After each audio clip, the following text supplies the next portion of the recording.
Hello dear students, welcoming ASC starter. इस समय थोड़ा गला जो है आपको थोड़ा ऑड लग रहा होगा, ठीक है। तो मैं इस वीडियो में मैं आपसे सेट नंबर 3 हिंदी का जो आज पेपर हुआ था उसके आंसर डिस्कस करने जा रहा हूँ, ठीक है। ये सेट नंबर 3 रहेगा और जो अलग सेट वाले हैं वो अपने आंसर जो उनके जैसे आए सेम वो देख लें, ठीक है। तो जो पहला क्वेश्चन है यहाँ पर फादर कमल बुल्के का सानिध्य लेखक के लिए सुखद अनुभूति थी, इसके बारे में बताना। मतलब जो फादर कमल बुल्के का जो प्रेम भाव लेखक के प्रति था, ठीक है, जो उनके साथ रहना उन ठीक है, तो या उनसे मिलना उनको सुखद क्यों लगता था, तो ये आपको पाठ के आधार पर बताना था, ठीक है। तो उसके आंसर के रेफरेंस में आप क्या लिख सकते थे बताता हूँ। देखिए क्वेश्चन जो है कोई भी डायरेक्ट नहीं आया था, ठीक है, तो आपको बना कर लिखना था। तो जैसे किसी बच्चे ने लिखा है कि भाई उनमें ममता भरी थी, अपनत्व का भाव था, प्रेम था, वात्सल्य था, शांत निश्चल व्यक्तित्व वाले थे, ठीक है, इस तरीके से, और लेखक को शांति प्रदान करता था। जैसे अब ये क्वेश्चन है, फादर को याद करना कैसा है, लेखक फादर बुल्के के साथ कैसे रिश्ते याद करते हैं, तो ये क्वेश्चन घुमा के पूछा गया था, ठीक है। तो बड़े भाई जैसे रिश्ते को याद करते हैं। अब किसी बच्चे ने ये बातें लिखी हैं या किसी बच्चे ने इस क्वेश्चन के आंसर वाला लिखा है, बस परिमल के बारे में ना बता के, मतलब देवता जैसी छाया के रेफरेंस में भी आंसर लिखा है, तो उसको मार्क्स मिलेंगे, ठीक है, क्योंकि बड़े भाई की भूमिका निभाई थी वो था। अभी मैंने आपको दिखाया था ना, तो वो क्वेश्चन कैसे घुमा के दे दिया था, ठीक है, इस तरीके से था, ठीक है। तो समझ में आ गया पहले का आंसर। जिन बच्चों ने मेनली डीपली चैप्टर पढ़े थे ना वो लिखते हैं बनाकर, और अगर आपने ऊपर से पढ़ा तब भी लिखोगे मार्क्स जरूर मिलेंगे। मैंने आपको दिखा दी क्या क्या लिख सकते थे। फिर है कि मान्य करना कि दिव्य चमक पाठ से हमें क्या संदेश मिलता है। तो मान्य करना कि दिव्य चमक पाठ द्वारा लेखक क्या संदेश देना चाहता है, तो बात एक ही है कि इस पाठ के आधार पर ये लेखक संदेश देना चाहते हैं कि सच्चा सन्यासी वही होता है जो संकल्प से सन्यासी हो, पक्के इरादे वाला। एक सन्यासी हर प्रकार से समाज और राष्ट्र की उन्नति के लिए कार्य करता है।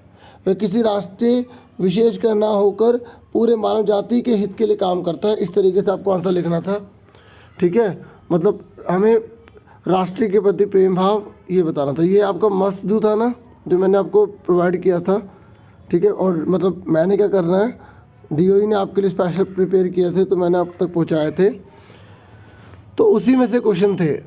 फिर उसके बाद कि नवाबी नस्ल से आप क्या समझते हैं, लखनवी अंदाज के पाठ के आधार पर बताना था। देखिए नवाबी नस्ल बोला था तो मतलब एक तरह से बनावटी जीवन शैली के ऊपर व्यंग्य था वो, कि मतलब जैसे अपने आप को ऊंचा समझना, दूसरों को नीचा समझना, ठीक है, कृत्रिम जीवन जीने में अपना विश्वास रखना। तो इस तरीके से आंसर आपको बताना था, ठीक है, कि अपना पूरा जीवन जो है वो अमीरी में या ऊंचे स्टेटस में गवा देना, कि भाई अगर मैं ऐसा करूँगा तो मेरा स्टेटस, मेरा जो ओहदा है वो नीचे हो जाएगा। तो इस तरीके से इसमें आपको बताना था, ठीक है, जिसमें व्यंग्य किया था कवि ने, ठीक है, लेखक ने, तो अपना जीवन उसी में बिता रहे थे। तो इस तरीके से आपको आंसर लिखना था। कृत्रिम जीवन की बात करनी थी नवाबी, ठीक है, नस्ल में। ये दिखावटीपन ज़्यादा लोग करते हैं, ठीक है, जो वास्तविकता होती है उससे बहुत दूर भागते हैं। फिर नेक्स्ट था कि लेखक को देखकर नवाब साहब असहज क्यों हो गए, और लखनवी अंदाज के पाठ के अंदर बताना। लेखक को देखकर नवाब साहब असहज, मतलब जो काम कर रहे थे ना तो उनमें दिक्कत कैसे पैदा हो गई, अरे ये क्या हो गया, तो ऐसा क्यों हुआ था। क्योंकि आपको पता ही है वो चाहते थे कि वो उस डिब्बे के अंदर अकेले रहें और वो खाना चाहते थे एक सस्ती चीज़, ठीक है, खीरा, और अगर लेखक ने उन्हें देख लिया तो इसलिए उनको सही सा महसूस नहीं होता। इसके रिगार्डिंग आपको आंसर लिखना था। तो ये भी आप देख सकते हैं, ये आंसर था इसका, आराम से मैंने आपको थोड़ा बहुत समझा दिया, ठीक है। उसके बाद नेक्स्ट क्वेश्चन कौन सा था वो देख लो। फिर उसके बाद हमारा जो था सेकंड पार्ट, उसमें आपको 3 प्रश्न करने थे। तो पहला बोला कि उत्साह कविता के काव्य सौंदर्य के बारे में बताओ। मतलब इसके अंदर जो है वो शिल्प सौंदर्य क्या है, भाव सौंदर्य क्या है, भाषा क्या है, अलंकार कौन सा है, रस कौन सा है, छंद कौन सा है, तो ये बताना होता है इसमें। तो काव्य सौंदर्य में आपको जो शिल्प सौंदर्य है, इसका भाषा कौन सी, श्रृंगार रस है, तो आपको इनमें से कुछ बातें मेन बता देनी थी, ठीक है, जिसमें आप भाव क्या कहना चाहती है कविता और शिल्प सौंदर्य, इस तरीके से आपको इसमें बताना था, ठीक है। उसके बाद नेक्स्ट क्वेश्चन देखते हैं। फिर नेक्स्ट है कि निराला ने उत्साह कविता के माध्यम से समाज परिवर्तन के क्या संदेश दिए, तर्कसंगत आपको उत्तर देना, मतलब कौन कौन से सामाजिक परिवर्तन जो निराला जी चाहते थे उस कविता के माध्यम से आपको बताना था। तो आप इसमें ये लिखेंगे कि समाज में परिवर्तन लाने के लिए जो समाज में निराशा छाई हुई है ना, तो निराशा को हटा के आशा लाने की, उमंग लाने के लिए कहा गया है। बाकी 2-3 आंसर दिखाता हूँ, उससे भी आप थोड़ा हेल्प लेके लिख सकते हैं। कवि ने मतलब समाज में जो लोग डरे हुए हैं, है ना, तो पीड़ाओं को सहन कर रहे हैं, तो उस पीड़ा से बाहर निकलने के लिए शक्ति जगाने की बात की गई है। समाज में लोगों को चेतना लागने की बात की कि समाज में परिवर्तन है, चेतना है, लोगों के अंदर उत्साह बढ़े, ठीक है, आगे आके कुछ करने की चाह हो। और आप ये लिख सकते थे कि समाज के अंदर जो समाज में जो शक्ति है जो छिपी हुई है वो बाहर आके नव ऊर्जा का संचार करे, जीवन को जो है ना वो सुंदर बनाए, बढ़िया बनाए। तो इस तरीके से आपको बना के इसमें लिखना था, ठीक है। बाकी मैं थोड़ा सा इसमें से भी आपको थोड़ा सा दिखा दिया, वैसे आपको बना कर लिखना था इसमें, ठीक है। 2 पॉइंट्स में लिखना था जो हमें शिक्षा देना चाहती है, ठीक है। क्वेश्चन बिल्कुल डायरेक्टली नहीं पूछे गए। अब नेक्स्ट देखते हैं। नेक्स्ट है कि कन्यादान कविता में शाब्दिक भ्रम किसे कहा गया और क्यों कहा गया। तो आपको पता है आभूषणों को कहा गया था, ये तो कविता में से आ गया था। ये देखिए लिखा भी है कि वस्त्र आभूषण शाब्दिक भ्रमों की तरह है, ठीक है। तो वस्त्र आभूषण को कहा गया, क्यों कहा गया, क्योंकि ये बंधन है स्त्री जीवन का, ठीक है। उसको बांध के रख देते हैं, उसी में स्त्री जो बन जाती है, ठीक है, उसी माहौजाल में रह जाती है। तो उसके बाद नेक्स्ट क्वेश्चन है, नेक्स्ट है कि वर्तमान में कन्यादान जैसी परंपरा के औचित्य और अनुचित्य पर अपने तर्कसंगत विचार लिखिए। तो आप बोलेंगे कन्यादान औचित्य मतलब उचित क्यों है, आप बोलोगे क्योंकि परंपरा चलती आ रही है और समाज, ठीक है, में इस तरीके का जो अगर निर्धारण हुआ है तो ठीक है, इसमें किसी प्रकार की जो है ना वो भ्रम की स्थिति पैदा नहीं होती, ठीक है। और अगर आप बोलोगे अनुचित्य क्यों है, बोलोगे इसमें क्या है कि स्त्री को वो सम्मान नहीं मिल पाता जो जिसकी वो हकदार होती है, जिस घर में वो जाती है उसको जो सम्मान मिलना चाहिए, ठीक है, उस तरह से उसे नहीं मिल पाता। उसको दहेज के लिए अनेक प्रकार की किसी भी कोई गलती हो जाए तो उसी को ही झेलना पड़ता है, ठीक है। तो इस तरीके से इसे भी बना कर आपको लिखना था, ठीक है। जैसे यहाँ पे बोला अनुचित्य, तो मतलब आपको उसकी बुराई बतानी थी, तो आप बता सकते थे कि दहेज के लालच में आग से जला देने की बात कही गई है, ठीक है। वस्त्राभूषण में बंद कर स्त्री की सरलता और कोमलता का फ़ायदा उठाया जाता है, उस पर अत्याचार किए जाते हैं। तो इस तरीके से आपको फ़ायदे और नुकसान इसके बताने थे। अब उसके बाद नेक्स्ट है, 2-2 बता देना तब भी बहुत था, ठीक है। नेक्स्ट है कि पिता द्वारा भोलानाथ को खाना खिलाने के बाद भी उसकी माँ उसे खाना खिलाती थी, क्यों। माता का आंचल के पाठ के आधार पर आपको बताना है, ठीक है। तो ये तो सेम ही था क्वेश्चन, आप आराम से इसे पढ़ सकते हैं, ठीक है, बस थोड़ा सा लैंग्वेज अलग आई है ना। चलो उसके बाद नेक्स्ट क्वेश्चन देखते हैं।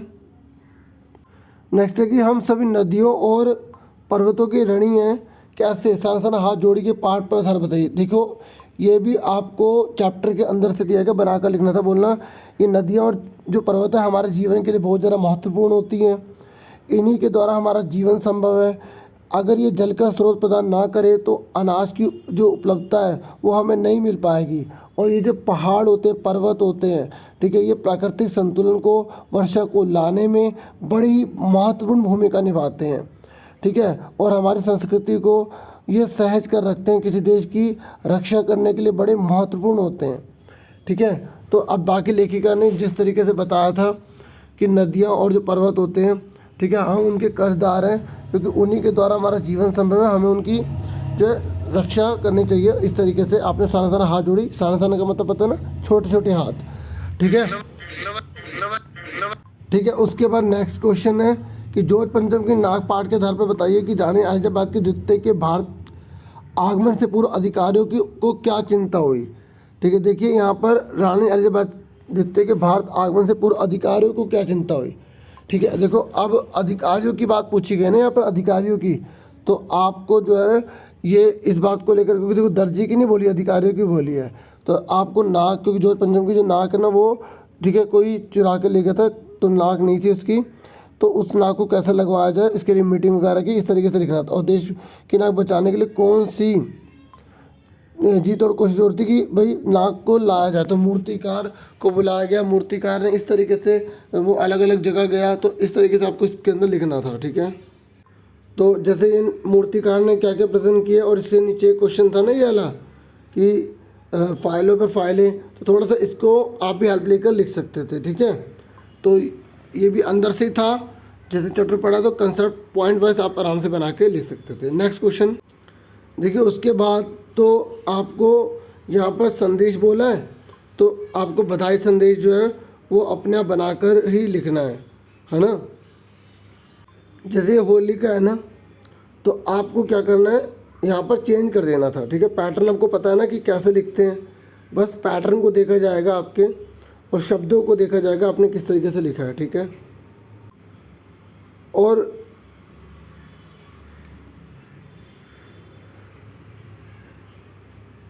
जो मैंने अभी आपको दिखाया ना, वो बधाई का ना, शुभकामना का, तो वो जैसे लोहड़ी में काम आ जाएगा।